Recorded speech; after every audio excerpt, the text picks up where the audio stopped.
this session of the OFCOURSE talk series. It is my great pleasure today to introduce Henry Sinclair-Banks from Universität, where he's supervised by Dmitry Shishnikov and Martin Yujinsky. Exactly. And Henry is working on automata complexity and logic, in particular on all kinds of automata with counters. And so he'll give us an overview, basically, over all of the complexity of coverability for fixed dimension VASS. Indeed. I was about to give the same introduction. So Sorry. No, that's fine. So I'm a third year PhD. Well, I'm just starting my third year PhD at Warwick, supervised by Dmitry, who is here, and he says hi to some of you, and Martin. Today I'm going to be talking about the complexity of coverability in fixed dimension VASS with various encodings. I will go and define all these things later, and hopefully you should get an overview of pretty much every problem that has fixed dimension and coverability in there, and some sort of interesting restriction on encoding. I should say that some of the things I'm talking about, if not everything I'm talking about, is joint work with Philip Mansbechki and Karol Wojcicki. Karol said so, thank you, Karol, for coming. I should probably just get started. And I'll start with some chapter introduction slides that will grab your attention. So there are going to be 3 chapters. I'll give you an introduction for the first one. There'll be upper bounds in chapter 1, and then lower bounds in chapter 2. So for the first, I'll be giving a warm-up example. I'll show you the problem statement a little bit more formally, and then I'll give background and a quick bit of motivation before moving on. So the warm-up example, some of you may have seen before. I love this example. It's a fun one to kind of motivate and get going. So suppose you have this lovely, classically red London Route bus. You're driving around some friends. You have some sort of budget. You're planning some road trip. You want to go from home over here, and you want to go to the mountains over there somehow. And I hope you agree with me, but for the road trip to be fun, you want at least one friend, and you want to not be bankrupt at any given moment. So you don't want to have negative money. And imagine you've convinced 4 friends to start the journey with you. And they're coming along with some money. You've collected together 100 euros to start with. We are on the continent after all. And imagine this is the kind of, I should say, yes, and you have a target, right? You want to get to the mountains with at least 5 friends and at least 100, at least 10 euros. Maybe you want a beer, maybe you want to buy lunch or something at the end, I don't know. Now you have this kind of, you have this map in front of you. You want to go from location to location whilst satisfying the properties of a fun road trip and hopefully reaching the goal target. And I'll take you through the journey. I've done some route planning for you. So you start by filling up the bus, spending some money. You find a hitchhiker, you get a friend, you go along this sort of forest where people don't like the journey so much that they get off the bus.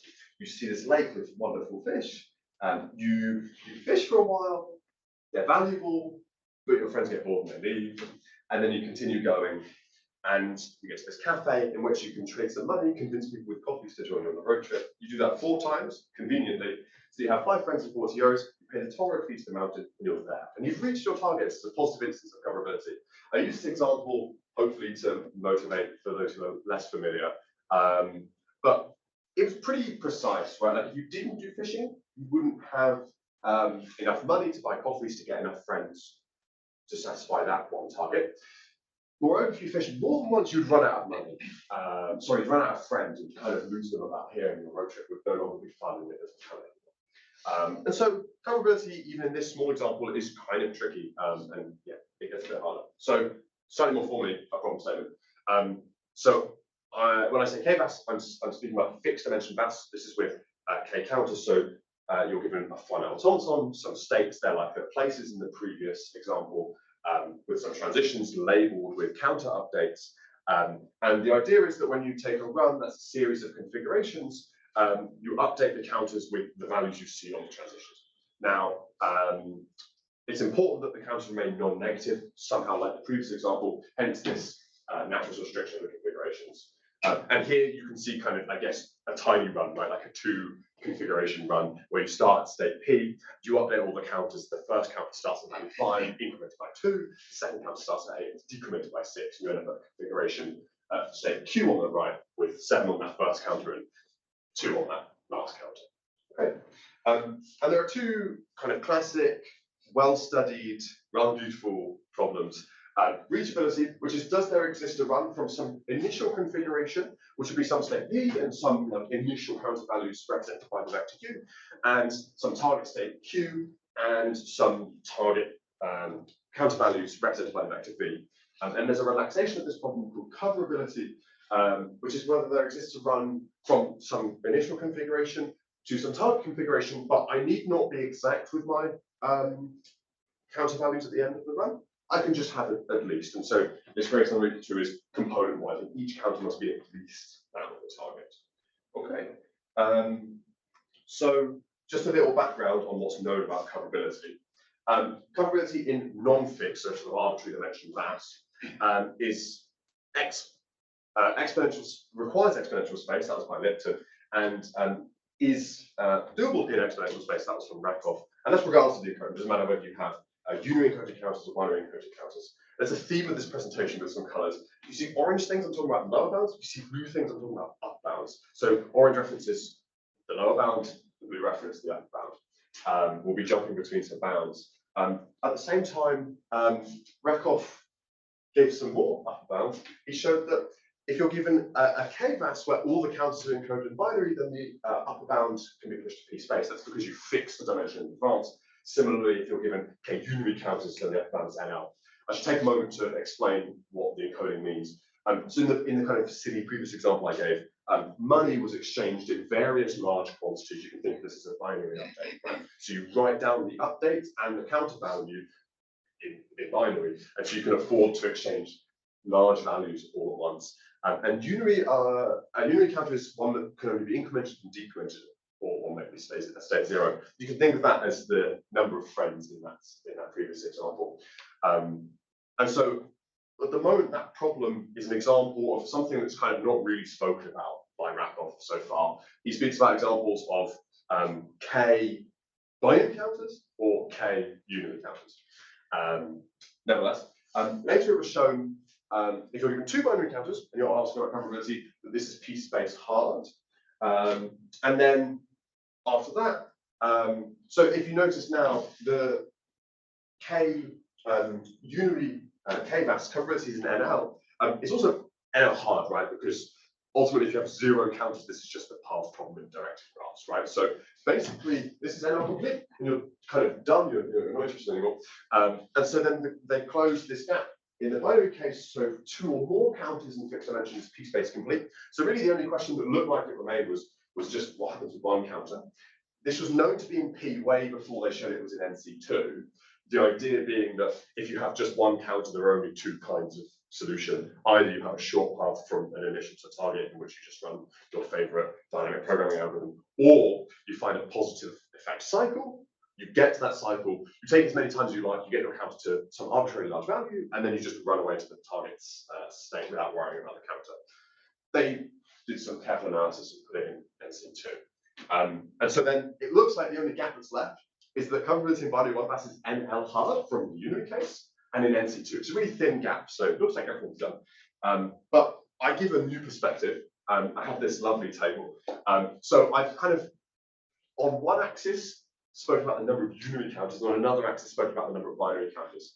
If you read the top row, that's just when you have 0 unary counters, 1 unary counter, 2 unary counters, etc. And it's just NL complete.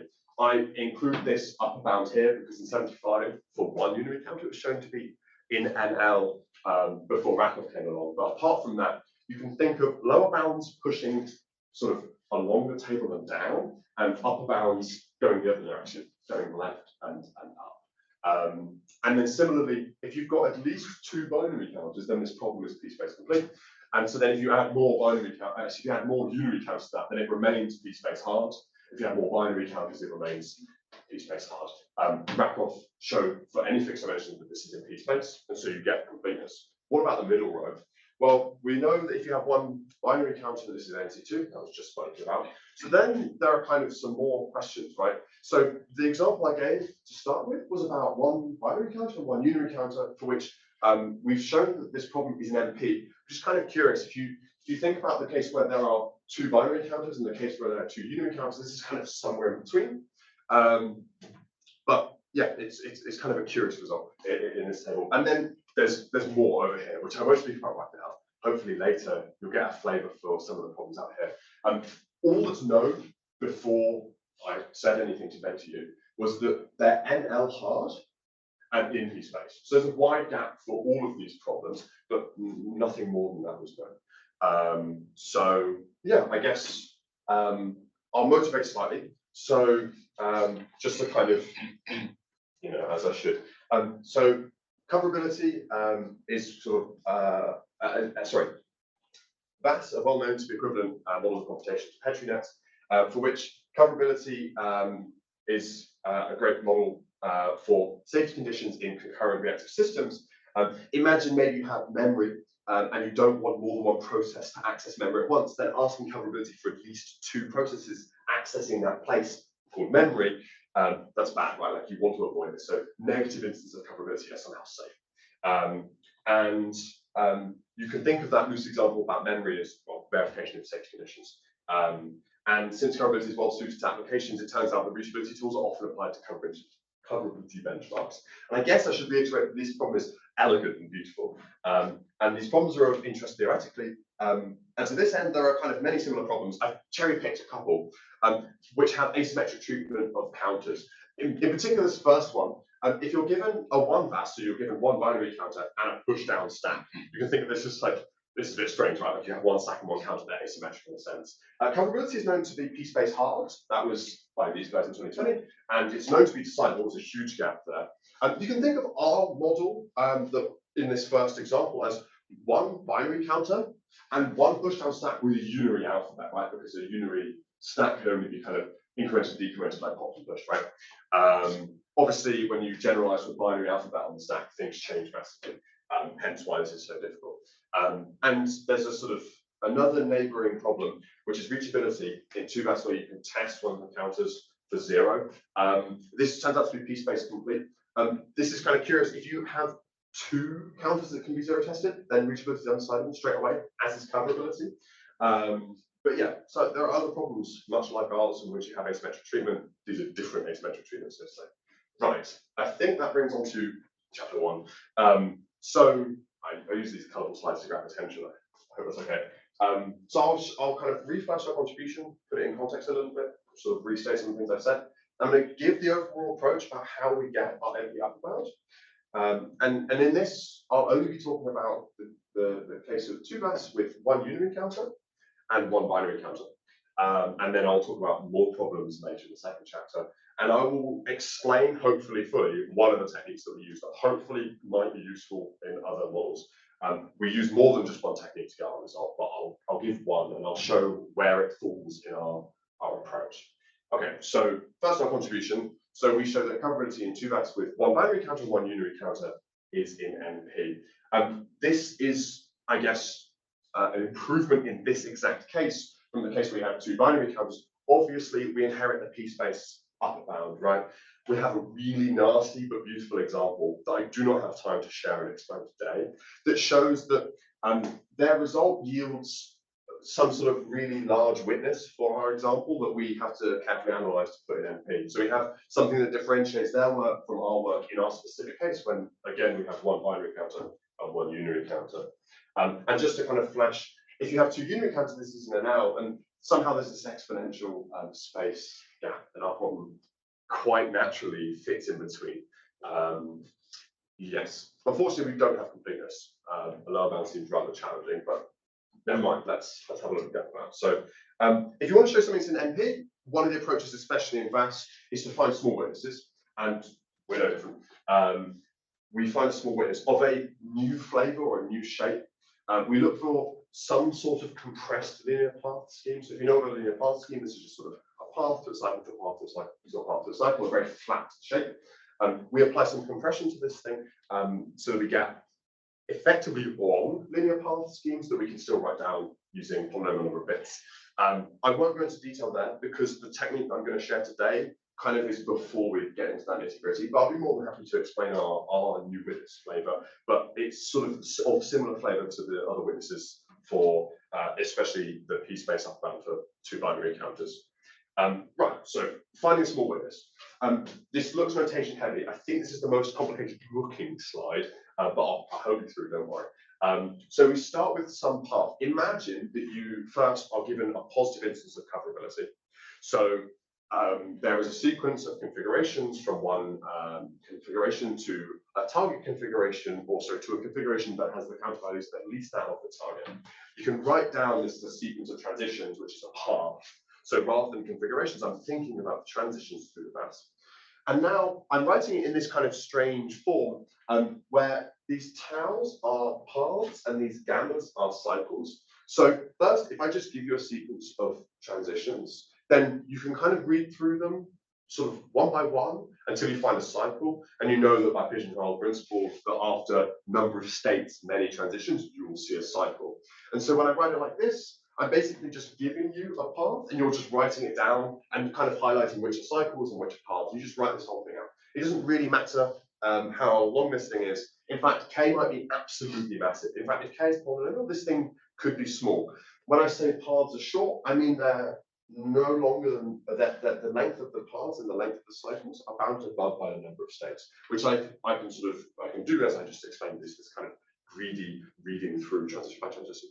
I hope that makes sense. I would have drawn this on a board, but never mind. I hope that's okay. Ignore these E's. It's just if you see the same cycle a few times in a row, you might as well just write this as one cycle taken 3 or 4 times. So I'll refer to E as sort of the number of iterations you take of the cycle. This form is not that important. It's just the way that we write our paths. Yeah, and just for now, when this notation here, right, PU goes to QV via pi, basically says that pi is the path and this is the run. So you start that configuration PU, you follow the path pi, transition by transition, specified, and then you eventually reach QV. And suppose that this is somehow solving coverability for you. Then I'll be showing a technique which I'll call polynomially many short cycles, in which we replace these gammas, because there could be exponentially many different cycles, right? If you think about how many cycles there are in a direct graph, there could be exponentially many. And that's not good for us, right? If we're trying to write this down. We have some sort of lemma. I won't go through the details of the lemma, but I'll give you the technique, which is basically everything you need. And we'll pop out some similar, almost identical path. But notice all of the cycles have been changed. So gammas now are sigmas. And in particular, all the sigmas are still short, but there are not many. So the number of distinct cycles is polynomially bounded. They may occur many, many times all over the place. We worry about that issue later. And now we get a path that I call rho. The idea is that if pi was executable, so if this run was valid, means that rho is still a valid run. And you might reach a configuration that's different, so you go to QW instead of QV, but I want the promise that W, the vector or the counter values represented by W are at least that of V. And so for coverability, it's fantastic. Reachability, perhaps not so friendly, but for coverability, it's great. From here, and this is where I'm going to be very loose because I'm not going to talk about it much. We basically take this path and we try and group cycles that are the same. So if you see 2 sigmas, so to say, in 2 distinct locations, we'll kind of try and bring them together. The idea is, if there are polynomially many distinct sigma, and we can get them occurring at most a polynomial number of times, in total, the number of cycles in this form will be polynomially bounded. It'll be like a polynomial times a polynomial. And so then you'll start to be able to argue that K is polynomially bounded. If everything's short, then you can write this down using polynomial benefits. I won't go into that now. And if you fail reshuffling, there's kind of a success case in which you can write this down as a polynomial linear form. And there's a failure case. In the failure case, I get a pumpable cycle. In the failure case, there will either be a cycle, let's say, with positive effect on one counter and 0 effect on the other. Such a cycle is fantastic for coverability. You take it as many times as you like. The counter value on, let's say, the first counter shoots arbitrarily high. The other counter stays still. And then now you've effectively got a 1 mass, right? Because the other counter value is so high, you just don't care about negative transitions. And now you just solve coverability in 1 mass, which we already know is pretty straightforward. But yeah, to highlight, I'm talking about this top section, in particular, this box in the middle. I would love to go into more detail, but I'd rather show some live hands as well. Okay.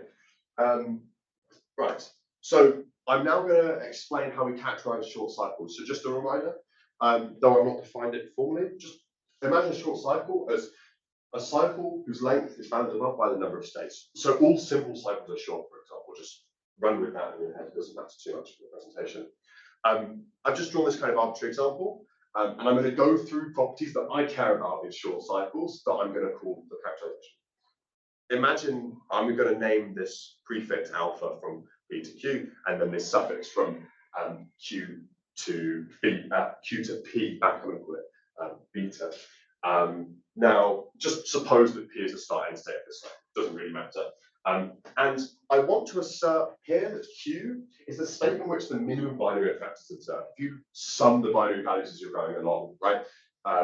You see minus 100, then you add 20, so you're back to minus 80. And you see minus 50, so you're down to minus 130. And then you get incremented up by 75. If you look at how the binary value changes, so that's the first counter to be really precise, then the minimum you observe is in Q.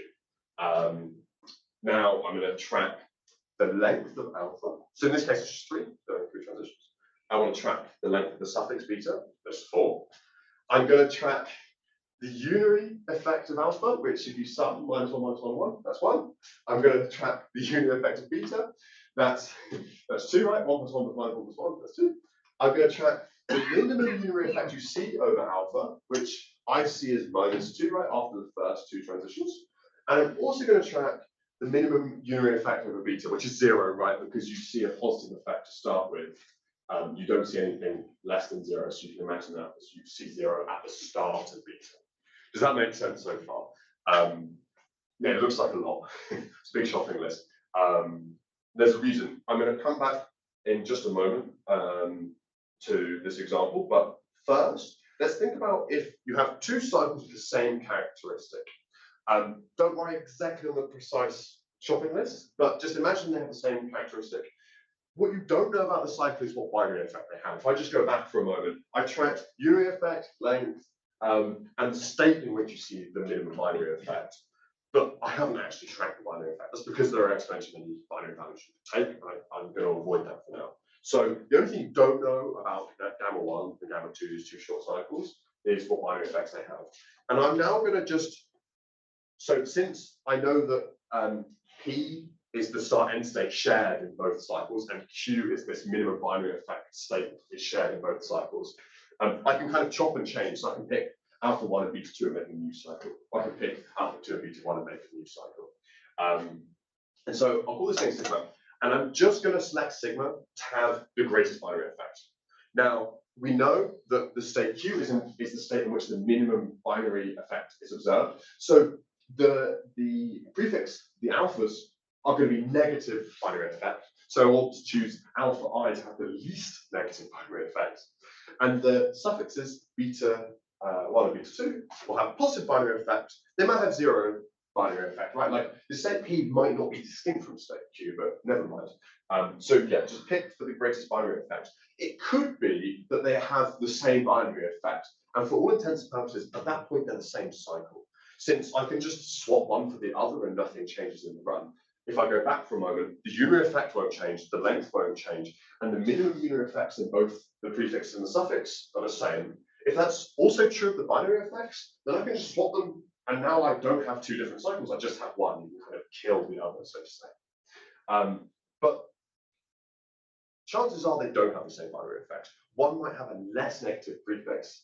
So for example, you can have a less negative prefix and a less positive suffix. You can have a more negative prefix and a more positive suffix. So then I can chop and change. I take a less negative prefix and a more positive suffix, and somehow I'm winning, right? I get more binary effect than I started with. And so the idea is I just replace all iterations of gamma 1 and all iterations of gamma 2 with equal number of iterations of sigma. So imagine I have this path pi in which I sort of see some iteration of gamma 1, maybe I see some iteration of gamma 2, which I've highlighted in that pinkish reddish color, just replacing the sigma.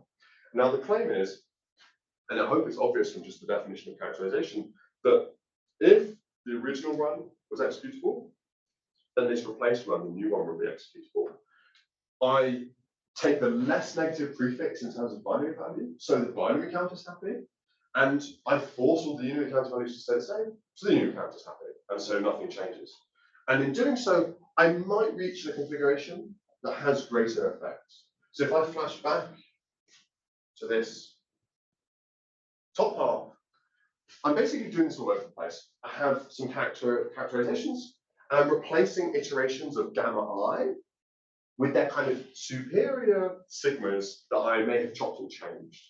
But let's go back. Yeah, I hope this makes sense so far. So now, like, how many characterizations are there? Like, could every cycle have its own characterization, and therefore have I now done nothing? If every cycle has its own characterization, then this is a pretty pointless technique. And so it turns out you can bound the number of characterizations polynomially. That's the whole point. And after doing so, if you have polynomially many characterizations, I've just argued that I need not have more than one cycle per characterization, then I get what I wanted. The number of distinct cycles is polynomially bounded. So let's count them. Well, there are q many start-end states. There are q many states in which the minimum binary effect can be observed. Notice that this isn't q minus 1, they could be the same state. And anyway, I'm up and bounding. What does it matter? The length of the prefix could be 0. It could also be number of states. So q plus, well, number of states plus 1 many values for which that length could be. Similarly, the suffix could have length 0 all the way up to number of states. So there are number of states plus 1 many different lengths it could have. The unary effect of the prefix, it could have unary effect all the way down to minus the number of states. You could see decrements on that unary counter all the way through. Similarly, you can see increments all the way through, and so it could take value all the way up to number of states. And so, including 0, there are 2 times number of states plus 1 many unary values, unary effects that the prefix could have. Same for the suffix. And then the minimum unary effect you see of a prefix alpha, well, 0 is always available to you, and it could be worse if you see a sort of negative prefix within the prefix. And so you could see the minimum unary effect to be 0. It could go down all the way to minus the number of states. And so there are number of states plus 1 many values for which, from the value of the negative prefix. Okay, so in total, massive polynomial. I have like something like q to the 8, many different characterizations. And so now the conclusion, right, of why this is pretty good. So I've now just taken any old run. I take short cycles, I do replacement, and I know that the number of distinct cycles I have is polynomially bounded, which is great. And this is given because the cycle replacement idea when I have comparison basically says, well, there's only going to be one per characterization if I fix a particular characterization. I just gave you the long shopping list and argued that there are polynomially many different characterizations. And so the conclusion is that you need not have more than a polynomial number of distinct short cycles. And so I think that fulfilled the sort of pinkish reddish box at the start. And so although I'm going to move on now, I would at this point start trying to collect cycles with the same characterization together and kind of bundle them. The idea being there are polynomial many characterizations, and if I can get them into a polynomial number of bundles, then I will see just a polynomial number of cycles. And so I'll have path, cycle, only alternating a polynomial number of times. And then the idea would be I write out this as some sort of large path where I just write down the path, then the cycle, then the path, and the cycle. Each are short, right?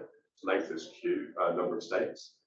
And I then just write down these little these e values, right? The number of iterations in binary. The idea would be I have now a small witness. That would be the goal. But I'm going to move on, unfortunately. If you're interested, come and quiz me. I'd love to pen and paper it. I think it's better when you can kind of go into the details and ask questions.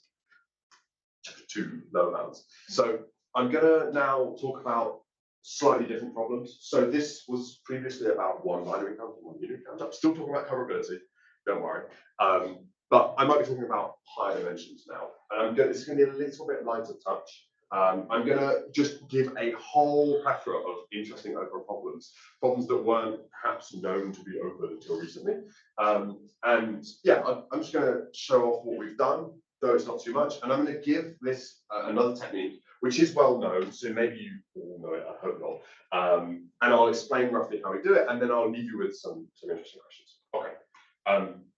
So, right, kind of winding back a little bit to what we saw earlier. So now I have new problems, various encodings. So you can encode different things using unary and different things using binary. So we've seen already what we would call binary VASS and what we would call unary VASS. So these are when the updates on the transitions are encoded in binary, or the updates on the transitions are encoded in unary. And I filled in these two squares because we've seen already. Now, on the left-hand side, I have these encodings of the initial and target vectors. And it turns out there are some combinations that haven't yet been touched, and we'll get to that in a moment. But just to be clear, a binary encoded initial and target vectors are just saying I can start with a configuration like PU, where U can be encoded in binary. I can start with values like rather large, and I can just write these in binary. And in coverability in binary VASS, I'm allowed to do that kind of for free.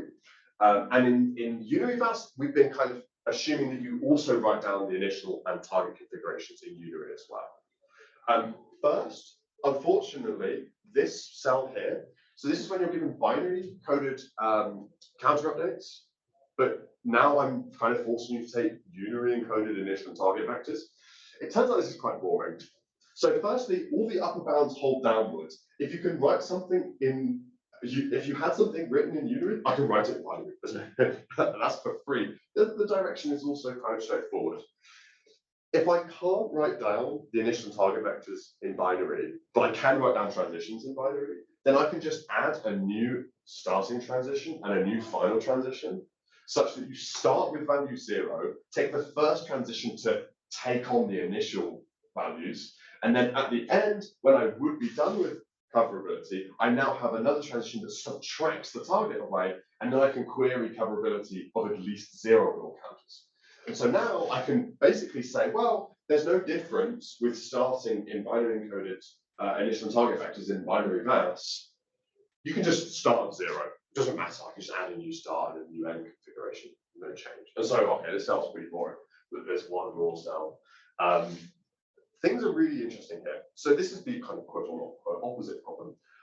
You have unary counters, but I want binary encoded initial and target vectors. So it's like being able to start with a really large value and end at a really large value, or ask to end at a really large value. And it turns out that these problems are no longer in NL, which might be surprising, because if you start and end with quote unquote small values, then these problems are all in NL, no matter the dimension. But it turns out that this problem is NP-hard in dimension 4 upwards, and it's PSPACE-hard in dimension 8 upwards, which is kind of surprising. In fact, we now have PSPACE-completeness, right? Because it can't get any higher than PSPACE. And so in a weird sense, you can trade the encoding of the initial configuration for some unary counters, and you get the same hardness. And there are many complexity gaps here. Let me show you. So to be really precise, the problem I'm talking about is coverability in K-VASS, where I have K unary counters and I have binary encoded initial and target vectors. I'm going to rename that really long, terrible. I'm going to call it binary coverability in unary K-VASS. So when I say binary coverability, I'm pointing at the initial and target vector encoding. When I say unary K-VASS, I'm talking about the encoding of the transitions in the VASS, right? Because somehow these initial and target configurations belong to coverability, and the transitions kind of belong to the VASS, so I can give them this slightly more succinct name. I think it's okay. And here's what's open. So in K+1, this is the same as with just one binary counter. Because, well, this problem reduces, right? It's no different. It's NL hard and it's in NC2. Nothing more is known. In K=2, there is an NP upper bound that follows from 2 binary counters. There's some corollary that you can pull up on for this. For K=3, the gap like blows back open to its NL hard because, well, everything's NL hard here, and in PSPACE, well, because everything's in PSPACE here. Then we've got, for 4 dimensions, we get NP hardness, and we still have a gap up to PSPACE. And dimension 8 upwards, we give PSPACE hardness, sorry, and we get the PSPACE up bound. And so there are many open gaps here. It looks like this gap's the widest, and therefore the easiest one to tackle. I might disagree. I think that might be the hardest one to tackle, but never mind. There are interesting problems. So we also think we can squeeze this NP to a P. Carol and I have spoken about this in just the last couple of weeks, but yeah, there are many exciting ones. Right. All of our hardness results come from hardness of reachability. Very recently,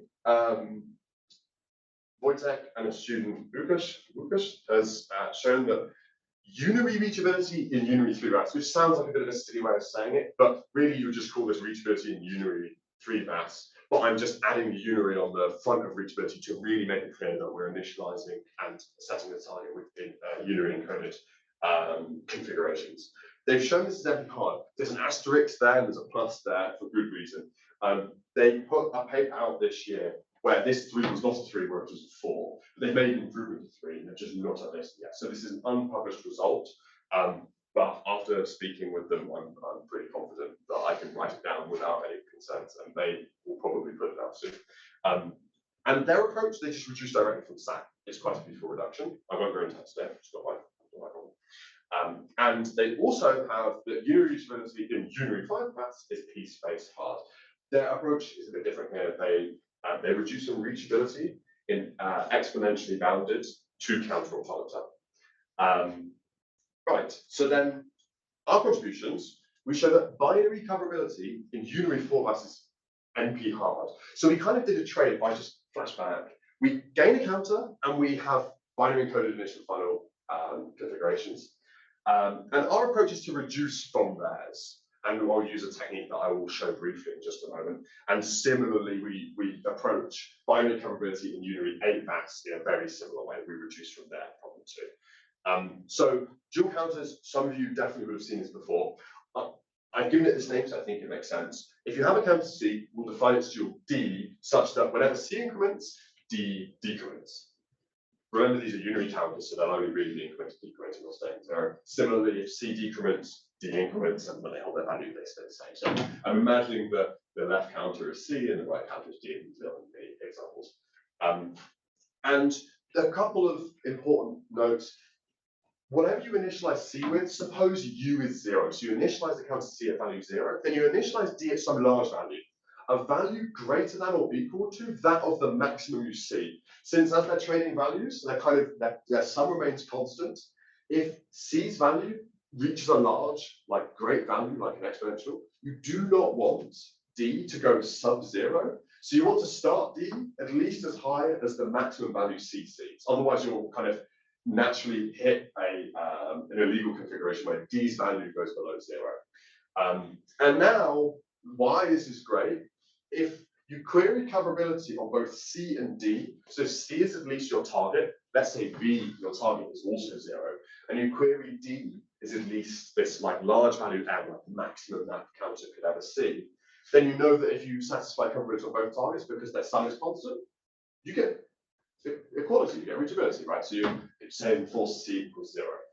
So then this straight away allows us, with just careful analysis on the maximum counter value you will ever see, allows you to go from unary reachability in unary 3 VASS to binary coverability in unary 6 VASS. You just dual every counter.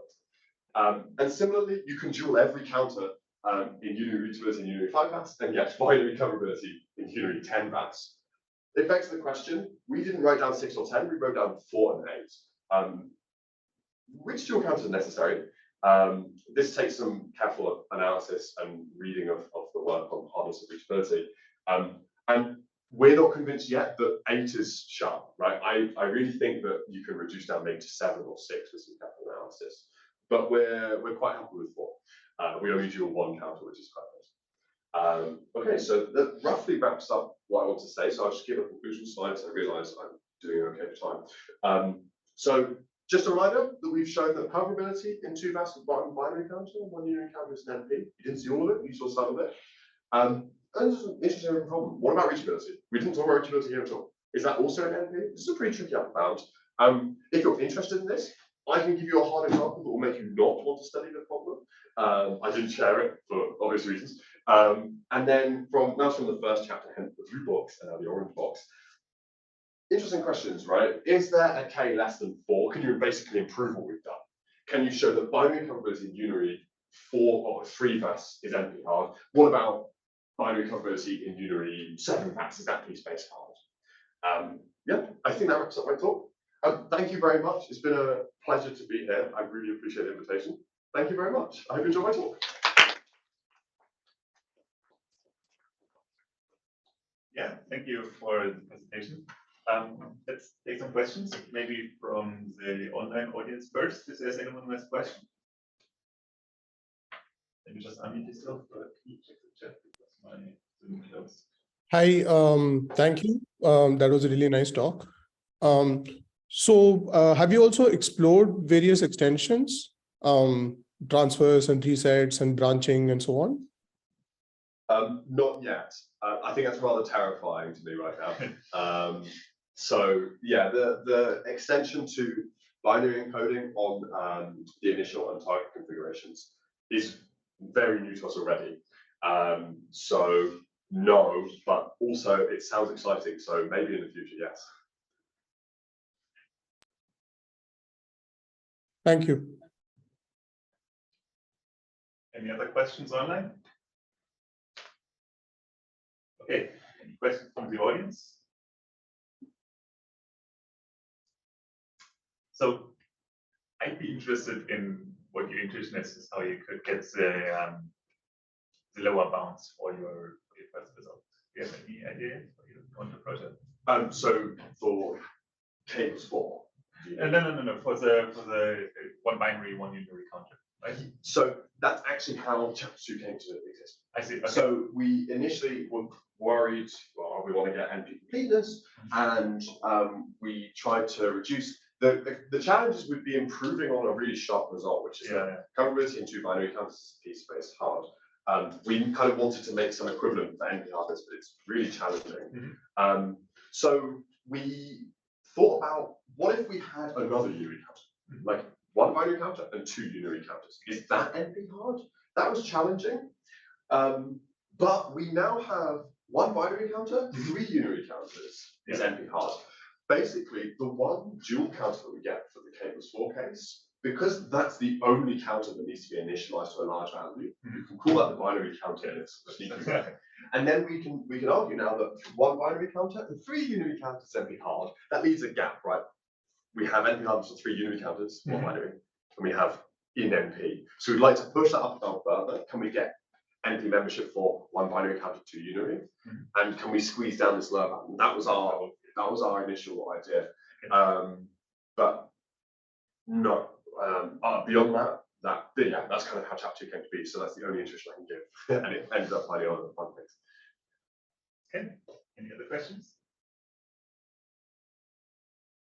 Well, in that case, thank you for the lovely presentation. Thank you.